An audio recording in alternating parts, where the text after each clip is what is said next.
Welcome to Chokeholds and Chill, where the arm bars are tight and the conversations are deep. We're Jenn and Mal, two women navigating life, mat burn, and the wild world of Jiu Jitsu, one episode at a time. From white belts to black, trauma to triumph, we bring you the real stories from the people who roll through it all. So tighten your belt, take a breath, and let's get into it. Awesome. Okay, I do way better on the phone than on video, so now I'm a functioning adult for the moment. So Eli, welcome to Chokeholds and Chill. I wanted to thank you so much for being here today. This is a solo interview today. Mallory happens to be working, so boo for her, making a living for herself. The first thing that we always come together with in our very lively DMs is country music. And Eli, before we introduce you, we want the audience to get an idea of like who is Eli Coffey in a 1990s top 5 country songs. Oh my goodness! So that's a tough one. Yes. I feel like there's several that could apply here.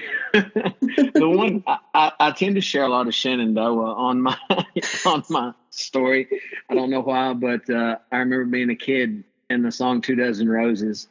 I remember being like a young kid and I went through a breakup and I was like, oh my God, this is speaking to me. This is, oh my God, just a little kid. Oh my God. Oh goodness. That's a tough one. You really put me on the spot there.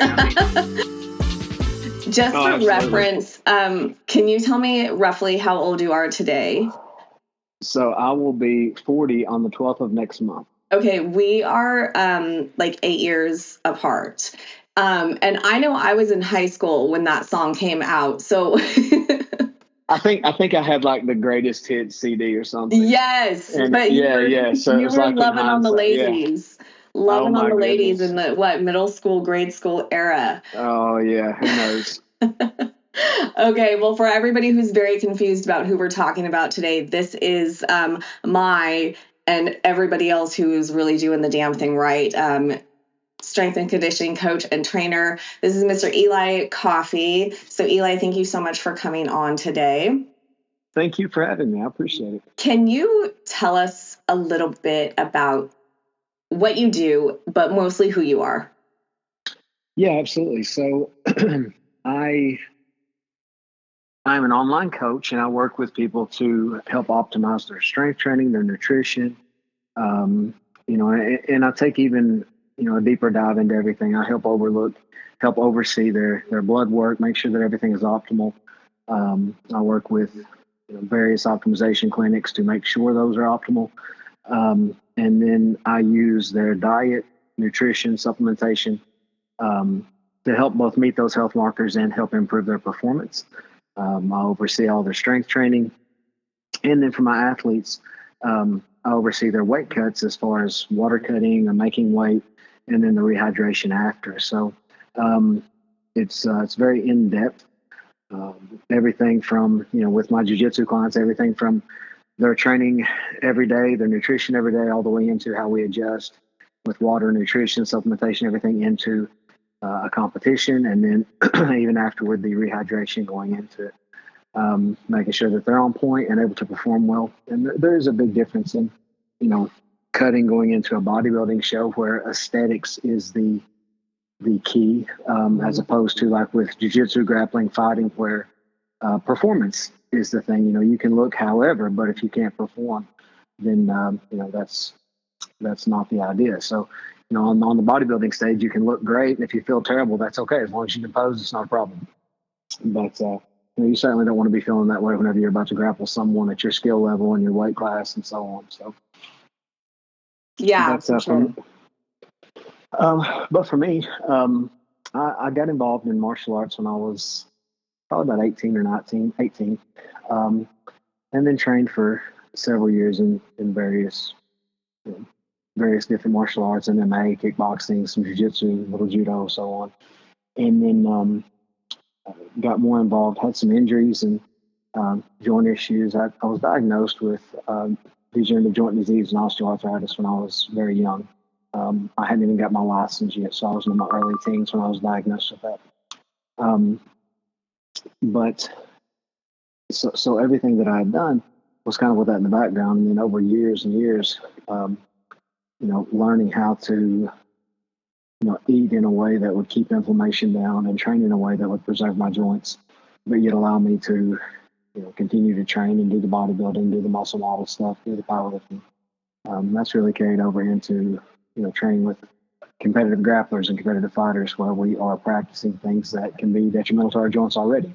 Right. So, but yeah, that's kind of, over the years, I've done a little bit of, a few different modalities. I've done the bodybuilding and the powerlifting, and years before that had fought and grappled in some competitions. So I tested my hand at a few things. Where did you grow up? So I grew up in southeast Kentucky. McCrae County was the name of the county that I grew up in, and it's like 90% national forest, so there's really not a lot there. Very poor area, not a lot, of industry there, not a lot of jobs. But and then as I got a little older, I lived in Florida for a little bit. I lived in Alabama for a bit, but I am back in Kentucky now. And aside from my online work, I co-own a gym here in Somerset, Kentucky, near Lake Cumberland in Pulaski County, and I co-own it with my business partner Andy Hamby. How long have you had that gym for? So we opened in 2016. So next year will be 10 years. Oh my God! Congratulations! That's amazing. Oh, well, thank you so much. Does it feel like it's been like this slog of 10 years, or has it gone by pretty quick? Honestly, it's went by pretty quick because we had expanded. This is our third location. So when we first opened in 2016, we had a very small training facility. And then things were doing well. About a year, 12, 14 months later, we moved into a facility that was twice the size. And then in 2022, we once again doubled in size now. So we're almost 7,000 square feet facility here at this current location for just a lifting fitness gym. Holy cow. That's fantastic. Thank you. Super, super cool. What do you do for fun? Because you work really hard. So what do you do to let your hair down? Well, I don't have a whole lot of hair to let down at this point. But honestly, I really enjoy what I do. So in one way or another, I work 7 days a week. I have clients across the country and internationally. So I've got clients checking in at various time zones. So depending on their schedule, and if they're in peak week for a competition, then sometimes I'll have them check in daily if I have to monitor their weight and make adjustments. So in some form or fashion, even when I'm on vacation, I work every single day. But as far as for me, for fun, I mean, honestly, getting to go and travel with travel and train with my clientele, or on the weekends I go to competitions. Like last week, for instance, Thursday and Friday, I was in Pittsburgh, Pennsylvania for a client there for a bodybuilding show, and then I left about lunchtime Friday and drove to Nashville, Tennessee for the IBJJF Open there, and was there Saturday and Sunday with clients.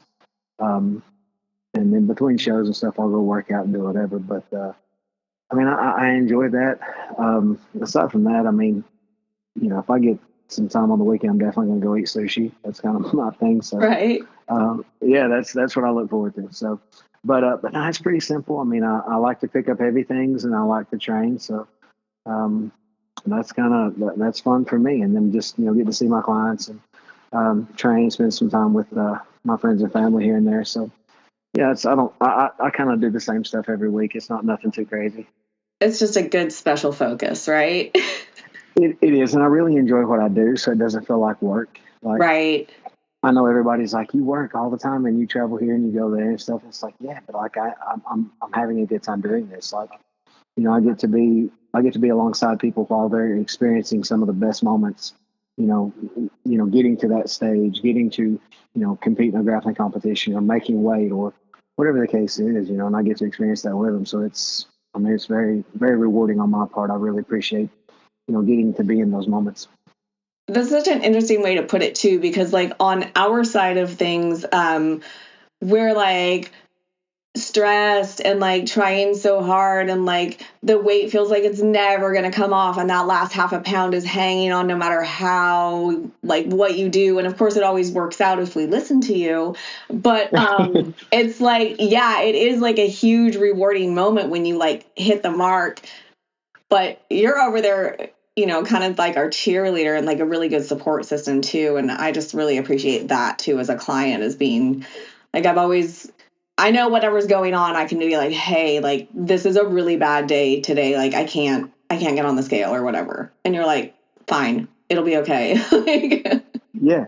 keep Well, I going. mean, yeah. I think oftentimes, like, if communication is key, and I think, any coach worth their salt, having that communication, making sure that, that pathway for communication is always open, is everything. So, like, I don't want anybody to avoid talking to me and telling me if something goes wrong or whatever the case is. But what they have to keep in mind is, like, once you tell me your goals, well, they're my goals now too. Like, we're a team. So like, if I'm not gonna just ignore your text or whatever else, I mean, like, I want this as bad as you do. And in some cases, unfortunately, the coach can sometimes want it more than the athlete, and that never works. But as long as as long as we're meeting each other 50-50, then some pretty awesome things can happen. But yeah, absolutely. I mean, I'm always going to be there, pushing the athletes and clients that I work with, and because again, it's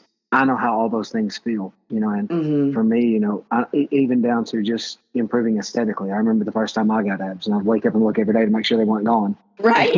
And, like all those little things, but like, so I get to experience that with other people. So yeah, I mean, I'm gonna push them and be there for them, because it's all the same team.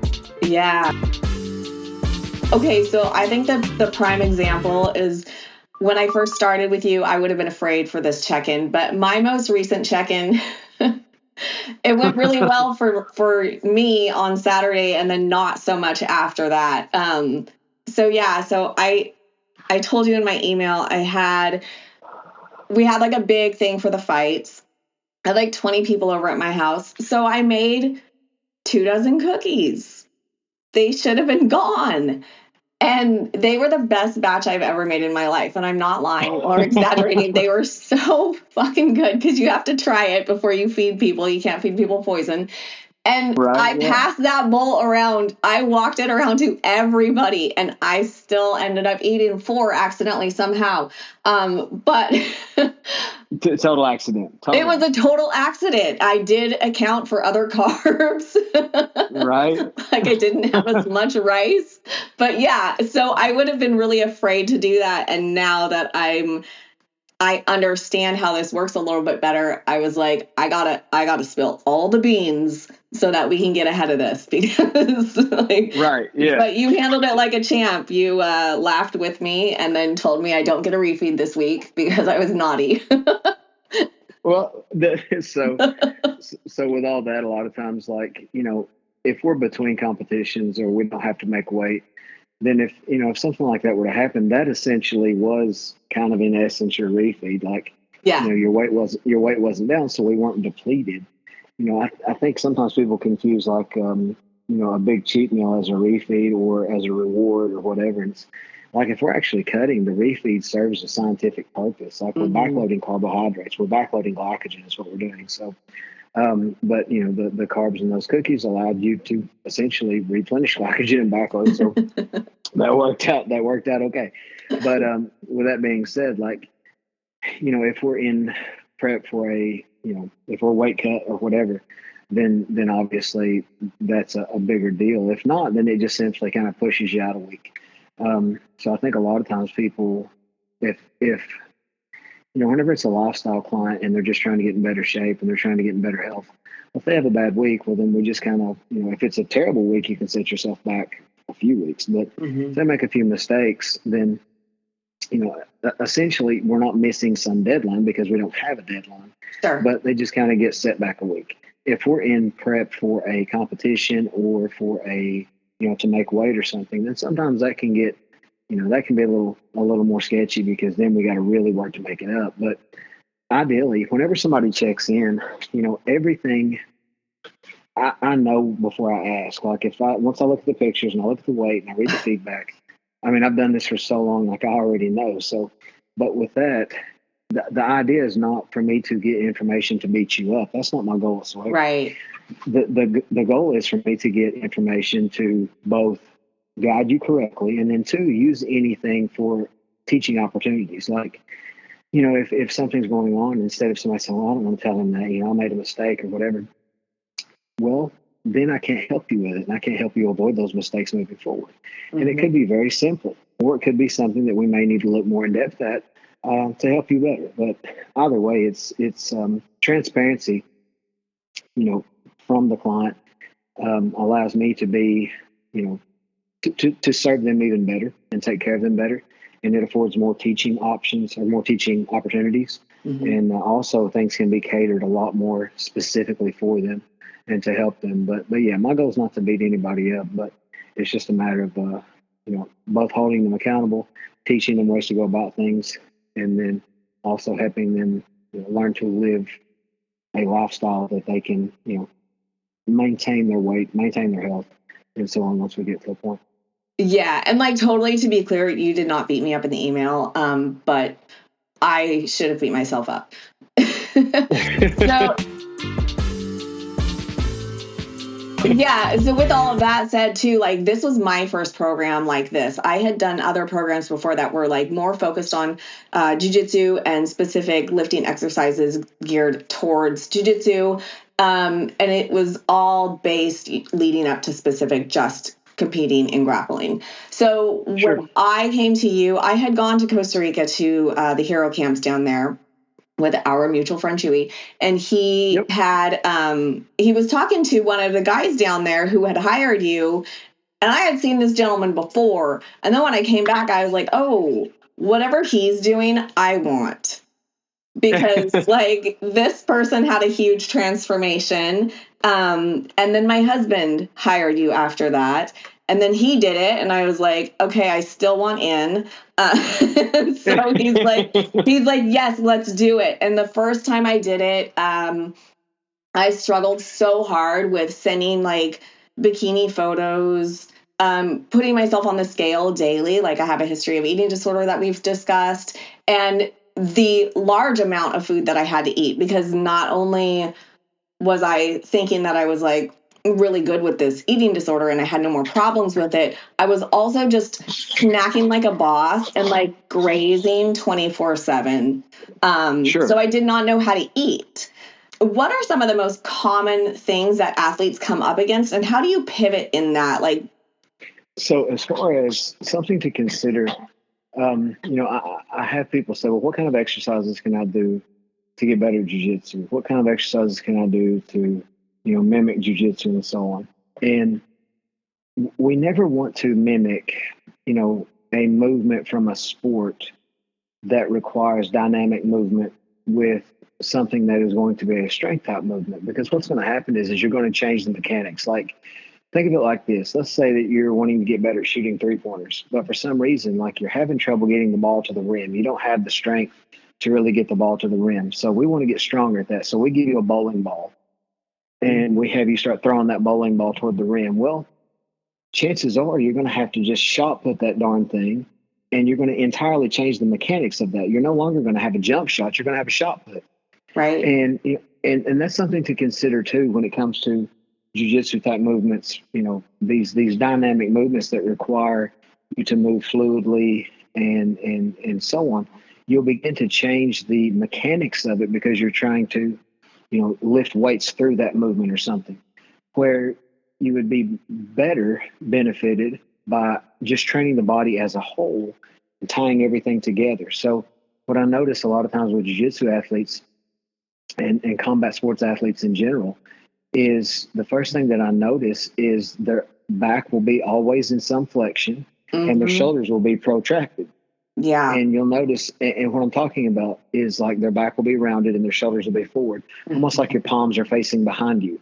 And it comes from, always having your arms in front, like, with any combat sport, our arms are in front to protect our center, to engage and defend and so on. But what ends up happening is we lose extension in the thoracic spine. We constantly stay in flexion, and our upper back gets a little bit weaker, and the musculature through our chest and shoulders get tighter from always being caved forward.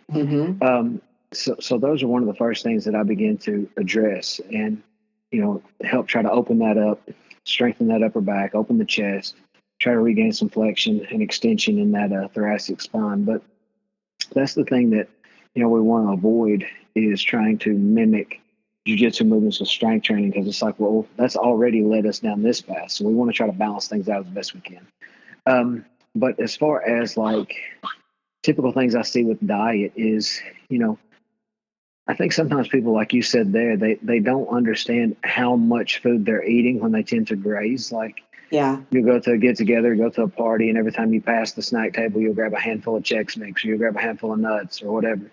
And by the end of the night, you consumed, 2,000 calories just in those little handfuls of stuff. Yeah. And, I don't think where you said also that, you were eating so much food. Well, like whenever we're talking about whole foods, like one ingredient foods, they're very voluminous. So the amount of food that you can eat whenever we're eating, 1,500, 2,000 calories in whole foods, that'll cover a table. 1,500, 2,000 calories of fast food will fit in a little bag. So there's a lot more volume there. But, a lot of people say, well, I know how to eat. I eat good or whatever. But I think, That's a myth. yeah, right. Yeah. But I think that for most people, the information they have in regard to nutrition has been very subjective, because the things they think they know, they've gotten from some sort of advertisement to try to sell them something or whatever. And so the information they have on it's been subjective. So they don't really know exactly what's going on there. But the thing is just, trying to eat for your goals and eat for your particular health, making sure that, the best diet for any one person is the diet that, one, helps them meet their health markers. Two, helps them reach their goals, both performance, aesthetics, etc. And three, that they can sustain for a long period of time. And that's going to look slightly different for everybody. But, there's some things that are going to ring true across the board. But yeah, absolutely. Like you were saying there, it's, it's the things that we do daily, and, how we go about those, those routine things, and continuing to, adhere to that diet. There'll be times you come off or whatever, but, you have a meal off plan, or you go to a get together, whatever the case is. But, once you figure out, okay, these are the foods that work for me. This is what I digest well. This is where I feel good. Yeah. I try not to stray too far from that. Yeah. And I recently, we'll talk a little bit about this more soon, but I recently came off of a surgery and was not able to do anything physically. And I tried to keep the diet as close as possible. So I know that Absolutely. That's super important too. You can't just fuck it and throw it out the window just because life is happening. Yeah. I know over and underweight is both problematic in some instances. So what's most common? So obviously people, as far as, as a whole, people tend to overeat more than they tend to undereat. And that's why obesity is such an issue in our country right now. As far as from a health standpoint, honestly, I think it honestly kind of comes out about the same as far as the health risks. But the issue being is, you seldom see, if you go out somewhere, you seldom see somebody that's extremely underweight. You more often see people that are very much overweight. And while I have worked with people on both sides of the spectrum, sure, I've worked with a great deal more people who are, obviously trying to lose weight more than those who are trying to gain weight. But because there's certain health factors that come along with both of them, and there's certain health factors that can make, people more susceptible to both of those. Obviously, as we begin to gain body fat, we become resistant to insulin.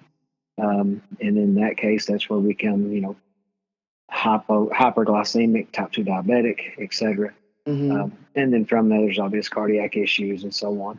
Being extremely underweight we're not eating enough to rebuild, fuel our body, repair tissue, so on. So then sometimes we can actually compromise our organs also that way. But yeah, it's kind of, as far as the health, it's kind of difficult to say one is worse than the other, but it's because sometimes the same struggles that cause someone to be underweight and someone to be overweight, it's a lot of times it's still just that same kind of sometimes if it's an extreme one way or the other, then it's associated with some sort of, a lot of times, mental stress and coping mechanisms. You had shared previously to me that at one point in your life you were overweight. Yeah. And most people that listen to the podcast know who I am, or at least have met me once. And you get like, oh, you look so good, whatever. And yeah, it's fine. It's acceptable. I like to work hard, but I know that how hard it is for me to stay this way. You're on a whole other level. So when in your life did you decide to like go all in like this? And what was the catalyst? So as a little kid, I, like a lot of little boys, every little boy wants to be big and strong, and they see all the movies. And for me, like, I remember we had like a few VHS cassettes at home, and like I remember watching Bloodsport and watching Commando, and seeing like Arnold and Jean-Claude Van Damme and these guys. It's like, I want to look like that. Like, I want to look like these guys. Because they always win the fight and get the girl. That's it. Yes. That's got to be. That's the route that you got to take. So like, I and nobody's playing Shenandoah at the end. Right. Yeah. So yeah, there's some bullshit there, but still. But anyway, like, as I started getting a little older and I started, I think it was like maybe 8th grade, my mother bought me a little weight set. And I was like, I'm lifting these weights, but I'm still like, I don't look like those guys. This is kind of bullshit. I've been doing this now for a few weeks. Like, what's going on? When's it start? And, but so for me, I was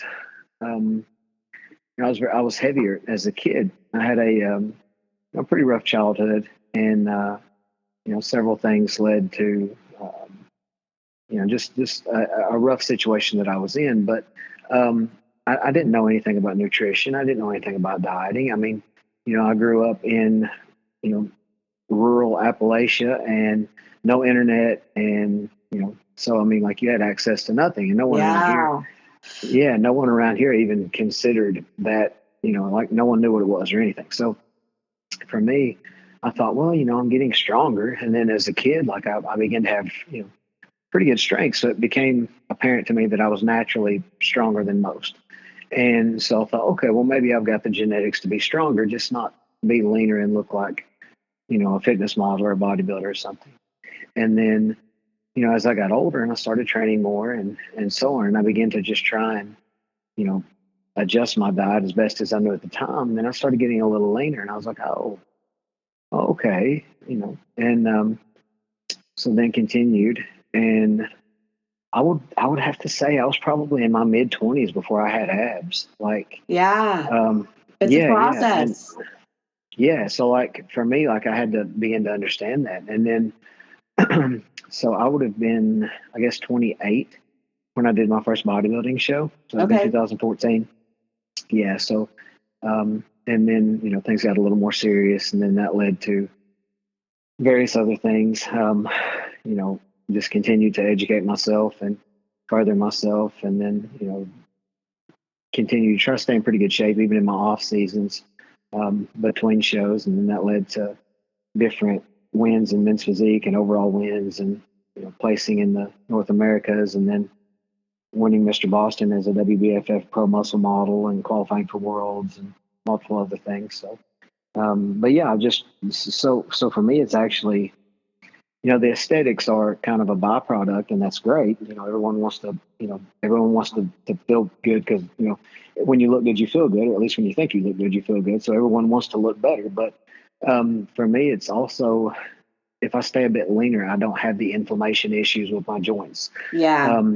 Excess body fat will lead to more inflammation. So for me, staying a bit leaner, even in the off seasons, is just simply something that I've had to monitor and maintain throughout my adult life just to continue to train and not feel so beat up. Yeah, that's a huge point too. I think the sugar factor is also a big thing for people's joint issues, and cutting all of that out or most of that out imperative. And even just not being on the diet just for like a few weeks, I noticed that with myself. I was like, oh, like my hands hurt again. Yeah. So sometimes, so here's the thing too, is like, you know, a lot of times we'll say good carbs and we'll say bad carbs. And, you know, I think a lot of times when people are thinking of that, they will think of like high glycemic carbs and low glycemic carbs, meaning, you know, like higher glycemic carbs spike our blood sugar quicker, lower glycemic carbs spike our blood sugar a little slower. Okay. So the issue is, you know, obviously if we eat anything in excess, it can be a problem. But so it's funny, but I just got done working out before we started the podcast here. And after my workout, I had probably 100 grams of dextrose, which is just very high glycemic sugar. Yes, but that's the thing, is I'm lean enough for that to actually work as it should. So, for instance, insulin is actually more anabolic than testosterone when it's used correctly. So you can manipulate the system to actually push hypertrophy. So cells, kind of getting a little deeper here, but all of your cells have like a little docking station for that insulin, to put it simply. And that insulin helps open that cell. So if I'm lean enough after my workout, I can actually flood my system, you know, with those carbs, get a big response. My blood sugar comes up, so my body releases insulin. That insulin will help those muscles uptake those carbs for restored glycogen and the protein with it for protein synthesis and growth. So I can manipulate that system when I'm lean enough. Now, when I have excess body fat, I begin to be more resistant to insulin. It takes a lot more insulin to do the job. That's how we get resistant to it. And then A1C elevates, fasted blood sugar elevates. We become hyperglycemic and then type 2 diabetic.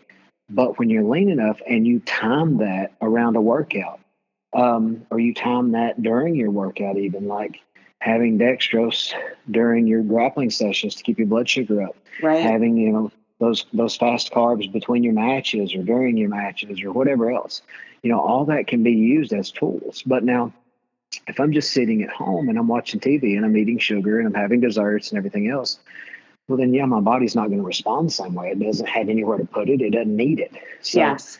you know, that's the thing. But again, all that starts with being in a position where your body is, you know, lean enough, healthy enough to utilize those properly. Because then that's what I was saying, as far as like once we're in shape, we can manipulate those things a lot. But yeah, but to your point, excess sugars, you know, outside of our workout or, you know, outside of that timing, they can lead to inflammation, especially refined sugars and a lot of that. But yeah, absolutely. So how long does it take a person to change their eating habits, like statistically? How long does it take somebody to get good at Jiu Jitsu? Like it's all 10 relative. plus years, right? Yeah, it's you know, you know, there's a learning curve and everybody's a little different. Also, It's like, okay, well, you know, maybe this guy was a D1 wrestler, so he's going to take it a little better. Maybe this guy was a judo black belt. He takes it a little better. Yeah. Okay, this guy's never played sports whatsoever and is very awkward and can't move well at all.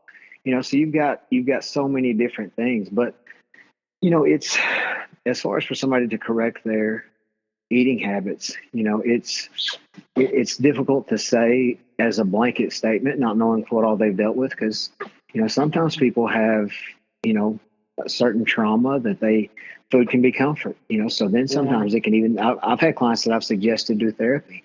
You know, sometimes it's just a matter of tweaking one thing and kind of showing somebody to do things a little better, and then they're off and running. But typically what I tell people is it takes 2 weeks to make or break a habit. So like if we're trying to, let's just say for simplicity, we're trying to just stop drinking soda. If you can stop drinking it for 2 weeks, you can stop drinking it forever. It's one of those things where, you know, 2 weeks, you can make or break a habit in 2 weeks. So that first 2 weeks sucks, but after that, it gets a little easier. Yeah. And, you know, so, but as far as correcting eating habits, it's, you know, like most people, it's sad to say this, but like, it's just true. I had someone ask me, they're like, how long does it take the average person to get in really good shape? And I said, the average person will never get in really good shape.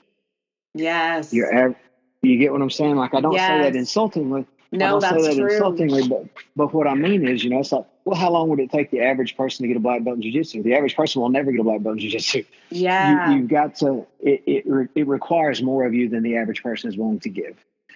And, so I think that path is a little different for everybody. But it's all the same, but sometimes, the things that our starting point can be very different.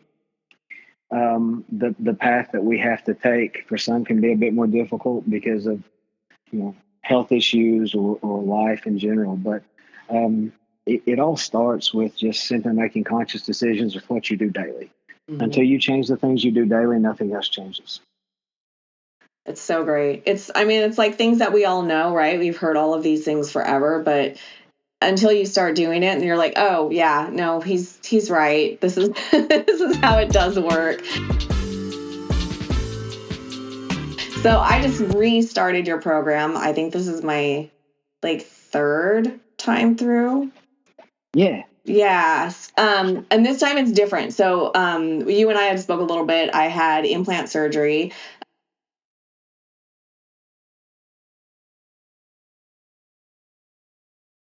And before I came back to lifting and doing jiu-jitsu, I wanted to like my doctor cleared me with no restrictions after 6 weeks.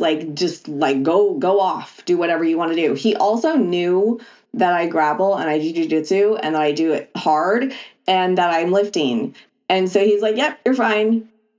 And so when I spoke to you about that, you're like, okay, hold on. There are some things that you're going to need to take into consideration, because I'm just letting people do whatever the fuck they want to me, right? I'm letting people armbar me, people being my husband, so I could yell at him at any moment. But it was like, why does this hurt?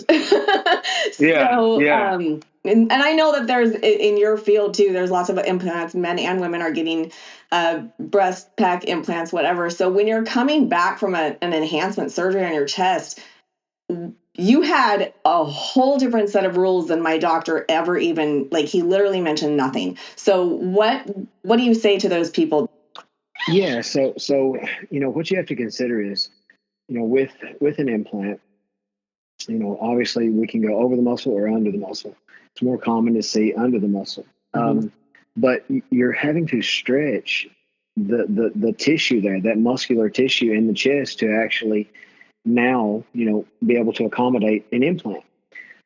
So with that muscle is having to lengthen, and you'll see the appearance of the implant will change over time as that muscle adjusts. You'll have, in the beginning, it feels like they're up under your chin, and then they begin to adjust and so on.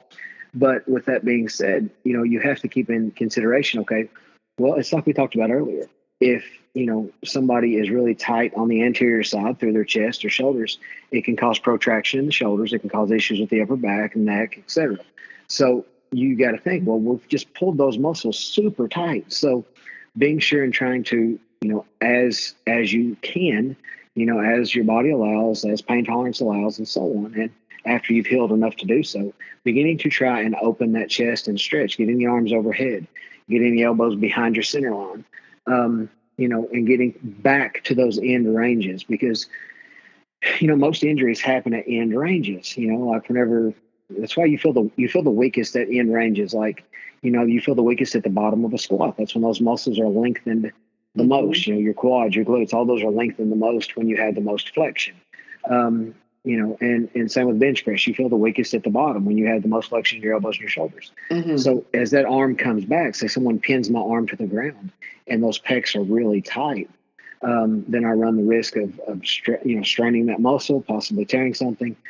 So I want to get, enough active range of motion so that I can go through those movements, so that I can not, be at such risk of injury before I come back. Not to mention too, I've had clients, actually get frozen shoulder after implants because they didn't want to stretch as much or they had issues. So it's not stretching after and trying to help lengthen those muscles and getting yourself back to being able to move through those end ranges of motion. You can certainly be more susceptible to injury moving forward. and depending on the sport, it can change your training. Like, like for some bodybuilding classes, like say if a female's doing bikini, and she gets implants, well, we don't really have to train chest anymore. Right. We just continue training delts and so on.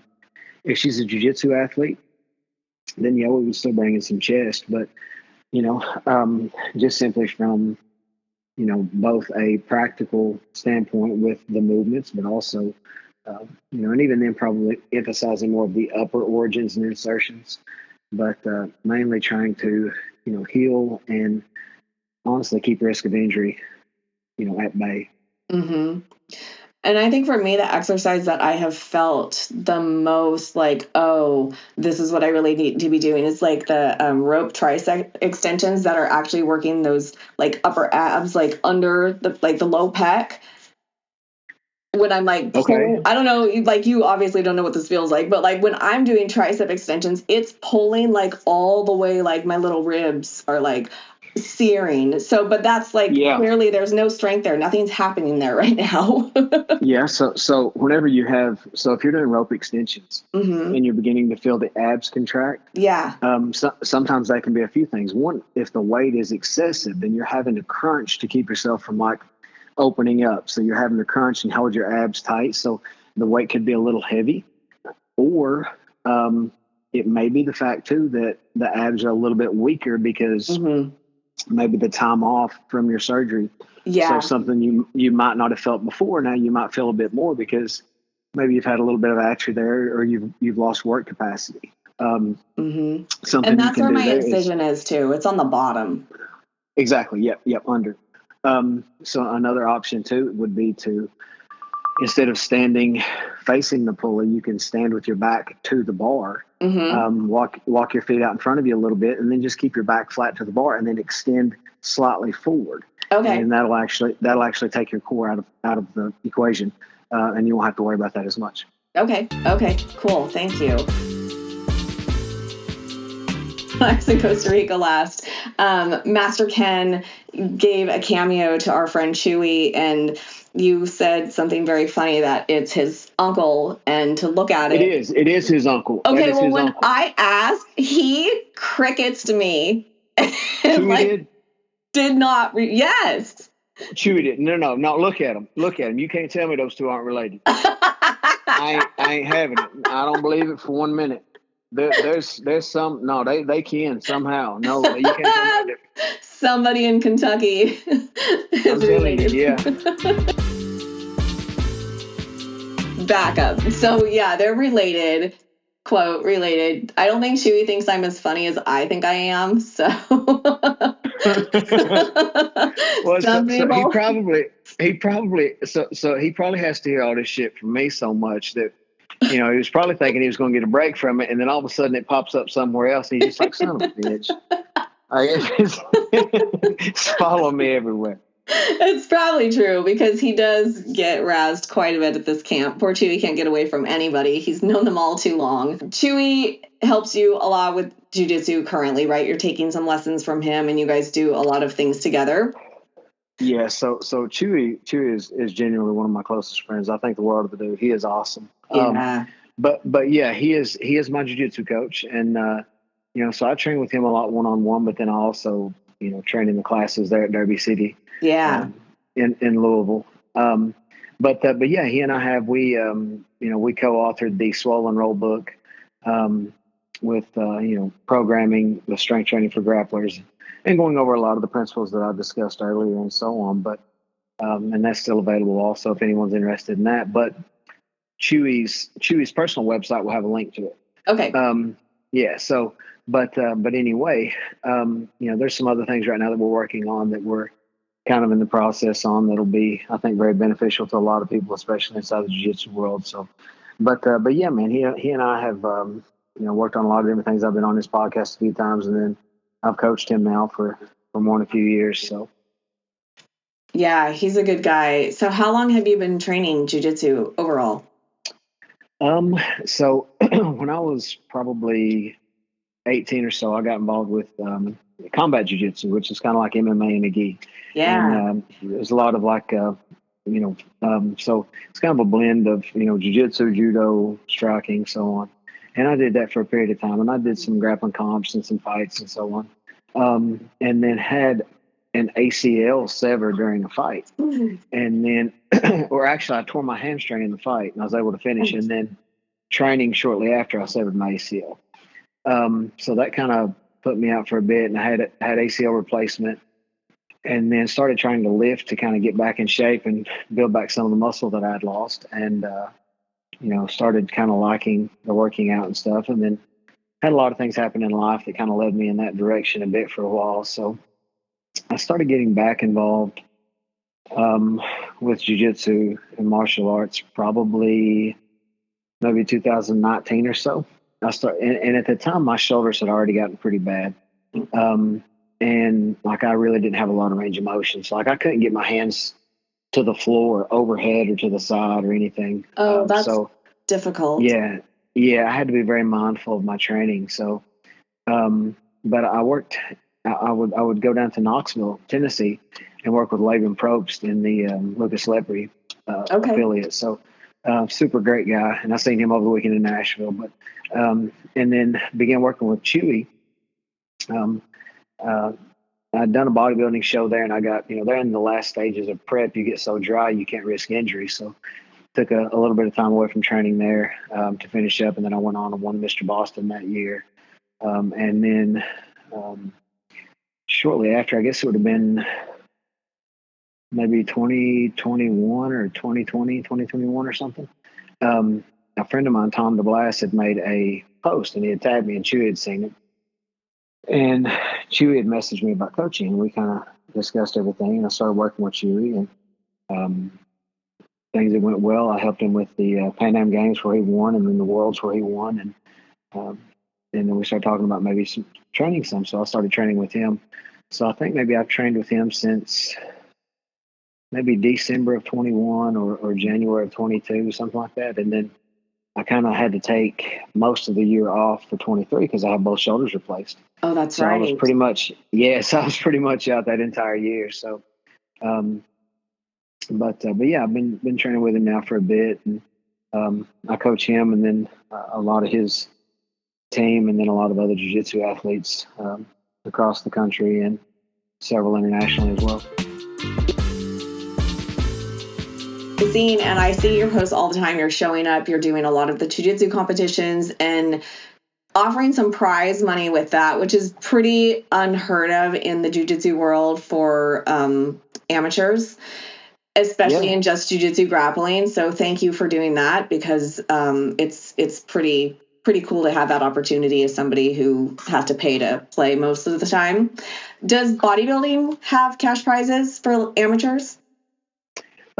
So like with the jiu-jitsu, the jiu-jitsu opens, Chewy hosts those in several cities throughout America, but they normally have some sort of cash prize. And then my friend Joe Miller that owns First Optimal, whom I work with also in St. Cloud, they sponsor many of them.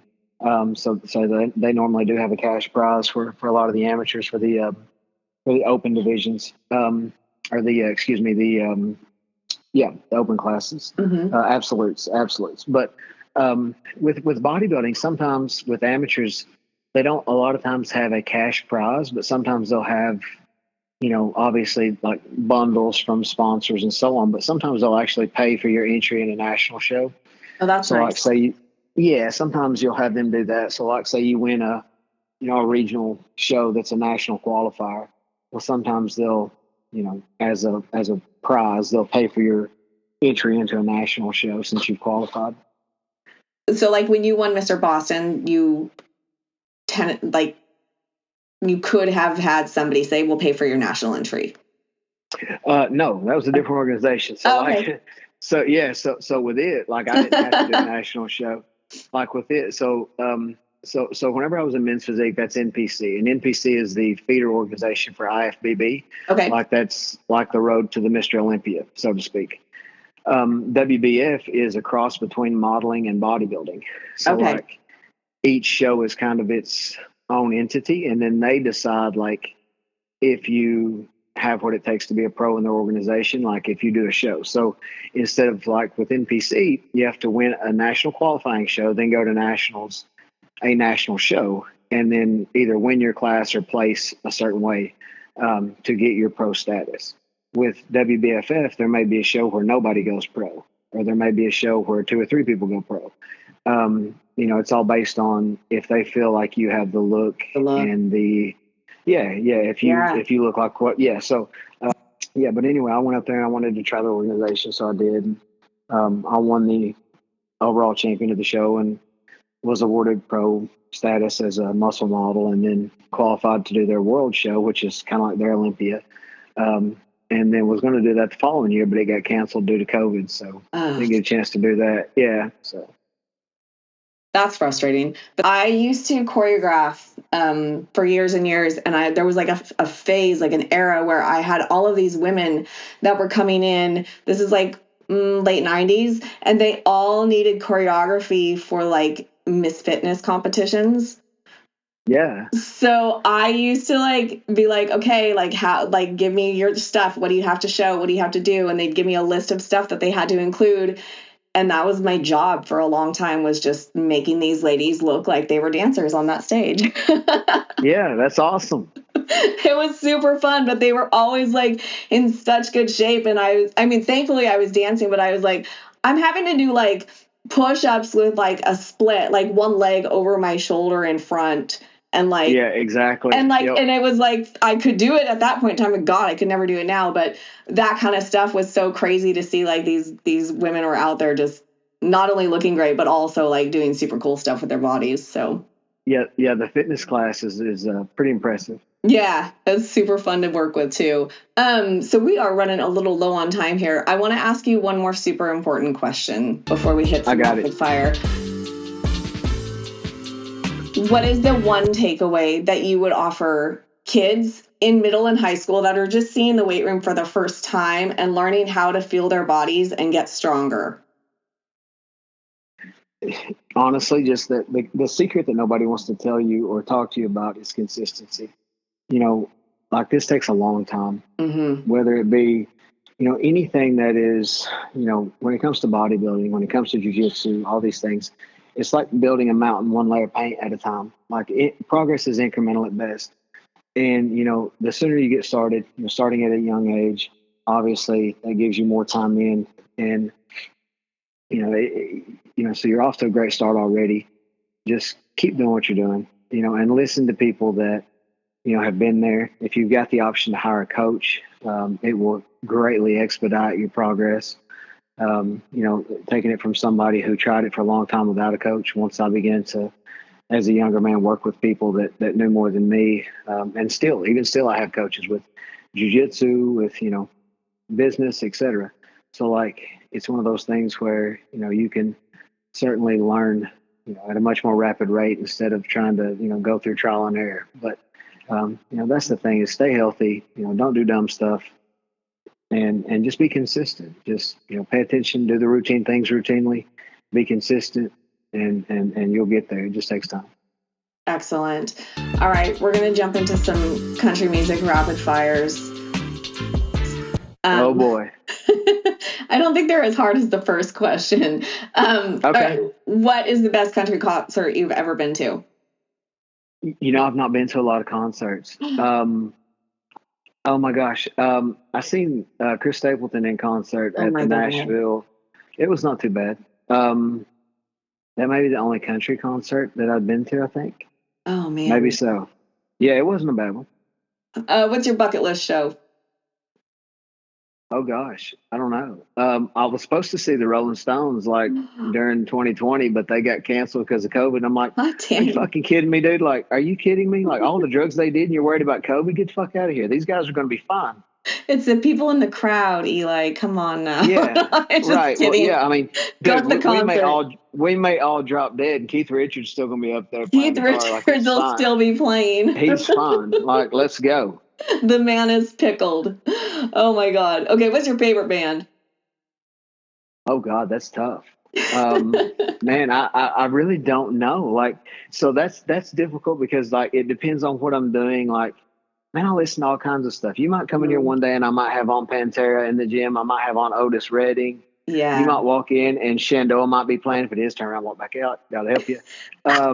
Like you never. It's you a never bad know. day. Like, oh man. Eli's crying on this. Yeah, I'm over here just weeping. No, like I mean, I listen to all kinds of stuff, man. So I'm all across the board. All right. What's like the worst band? Who do you turn around and walk out the door? Oh God. I don't know. Not a huge Nickelback fan. Yes, there you go. Thank you. So yeah. And I noticed like a lot of the kids are trying to bring back Creed. You should just like sometimes it's best just let things die. They need to let it die. Just let go. All of the songs are about letting go. You guys listen to them and let it go. Yeah. You obviously didn't listen to the songs. So, no. They don't know. On. Have you seen that new like Tex-Mex band called Easy Band? And they're like covering everybody's badass songs, but they're doing it. You share so I seen it through your stories. You share this at least like once or twice a week, and I was like, what is this? And then like now I'm like on their page just like dead scrolling for like 20 minutes. They're so good. So it's like, okay, yeah. I want to go find them. They're like in Texas somewhere playing bars, and I want to be there. I'm down. I'll meet you halfway. Let's do it. Let's do it. Oh my God. Okay, what is your slow dance song in high school? Oh my God. So I didn't get a slow dance in high school. So like Same. I didn't get a slow dance. I'll share this. I've never told this story ever. But like, so I went to prom with this girl that I was dating. She was at a different school than me, and I went to her prom. And it was like last minute when I decided to go. So I didn't have a suit, so I just wore like nice dress pants and a shirt and stuff. And but anyway, we're sitting at a table, and I go to get up, and I'm like, I'm quiet at the time, like I'm introverted. And I go to stand up, and my belt catches this chair. It's like the metal folding chairs that the high school had. And it makes me stumble, and I totally fall. And I'm so embarrassed. And then we stay around a little bit longer, so I didn't even get a slow dance. I just fell. That's horrible. Like, I just go in. I bust my ass. I don't even get a slow dance. Fell. Yeah, so that's, yeah, all right. No. Did she help you up? Or were you like, bitch, She did. No, everything turned out okay. It was a way bigger deal to me than it was to her. Oh, she was super cool about it. Oh, yeah. So, but I still don't know how your belt buckle caught on a chair that you're sitting in. It wasn't my belt buckle. It was the back of it. Yeah, like on the old metal folding chairs, how the back was open. Yeah, so when I went to stand up, like the belt and like my slacks or pants, whatever, they caught under it and it moved the chair and it pulled me back. I don't know how it happened. It was just one of those screwed up moments where it just made me look like an asshole. So. Oh my God. I'm sure you didn't look like an asshole. Your date did not leave you sitting there, so it couldn't have been that bad. But how embarrassing. No, I would have died. I didn't have a slow dance either. My prom story is almost as tragic. I was dating the wrestler that got kicked out of high school the week of prom. So that was my prom date. I had a dress and everything, and I didn't get to go. Oh, well, that sucks. I mean, you could have went and just fell like I did. I could have. My luck, it would have happened. I'd have tripped over a shoe. Oh, my God. All right, Eli. Thank you very much for doing my podcast. I'm sorry that Mallory couldn't be here, but I appreciate your work, your time, and you as a person. So love to have you on again. It was totally my pleasure. It was great. I enjoyed talking to you, and I look forward to it. All right. Have a good one. You too. Bye. Bye-bye. Don't forget to like, subscribe, and share. Check us out on Instagram at chokeholdsandchillpod or shoot us a message at chokeholdsandchillpod@gmail.com.